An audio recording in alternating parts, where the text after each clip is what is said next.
Bonjour, je m'appelle Denise et je suis praticienne en kink conscient et je sens de plus en plus l'élan de activement faire l'apologie de cette pratique euh, parce qu'elle est souvent tellement mal comprise.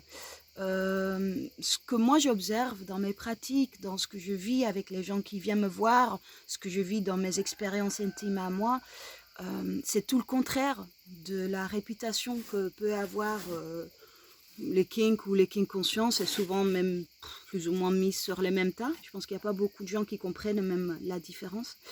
Euh, la réputation est plutôt très négative, très dark. C'est considéré comme pas très spirituel, pas très sophistiqué. Et moi, mon expérience, c'est vraiment tout le contraire. Euh, c'est évident pour moi que les kinks sont un langage. C'est un langage à travers lequel les parts intérieures s'expriment et qui permet à ces parts-là d'enfants être vus, entendus, accueillis, reçus là où ils sont, à l'endroit où ils vivent, avec leurs expressions et leurs besoins. Euh, une part ne guérit pas parce qu'on l'analyse. Elle ne guérit pas non plus parce qu'on le donne ce qu'elle réclame, ce qu'elle veut. Elle commence à se transformer lorsque elle est enfin rencontrée dans le corps avec suffisamment de présence, avec suffisamment de sécurité euh, pour qu'elle n'ait plus besoin de crier. Les personnes qui viennent me voir, ils viennent souvent avec un fantasme en particulier et le désir de transformer ce fantasme en pratique. Souvent, on part de cette demande-là. Moi, ce que je vois quand les gens arrivent, c'est un système nerveux qui cherche avec une intelligence assez remarquable, qui cherche un chemin, le chemin le plus direct vers une part de lui-même qu'il n'a jamais su rencontrer en sécurité. Donc c'est vraiment complètement autre chose qui s'exprime pour moi et c'est quelque chose de bien plus profond.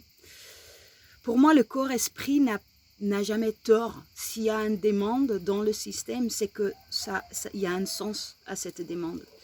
Le fait que notre petit mental, avec ses jugements et ses fausses croyances, ne comprend pas la demande ou comprend pas le besoin qui se cache derrière cette demande, ça n'enlève rien à l'extraordinaire intelligence de notre biologie qui a trouvé un chemin à la fois improbable et extrêmement efficace de récupération des parts perdues dans notre subconscient. Les kinks permettent d'apprendre et à sentir sans se dissocier. Ça permet de développer la capacité de rester en relation avec soi au sein, à l'intérieur même de l'intensité. Ce qui est franchement un super pouvoir qui se généralise dans toute la vie de la personne, qui ne restreint pas à nos séances ensemble. Cette capacité, ça devient un trésor, ça devient quelque chose sur lequel on peut s'appuyer partout et qui nous permet de vivre avec beaucoup plus de légèreté, beaucoup plus de facilité. Ouais, on peut appeler ça la réintégration psychologique. Et il n'y a pas 10 000 outils pour ça. Ce n'est pas évident. On vit dans une façon assez fracturée, très souvent pendant toute notre vie, sans avoir la capacité de ramener les parts dans la conscience. Donc, ouais, j'ai vraiment joie à partager cette pratique, à partager cette modalité. Et si tu te sens appelé de travailler avec moi, je t'invite à regarder dans dans la description, tu trouveras tout le nécessaire. Mon site, les liens. Sur mon site, tu peux trouver un formulaire de contact. Et ce sera avec grand plaisir, pour ma part en tout cas, d'explorer la possibilité de cheminer ensemble.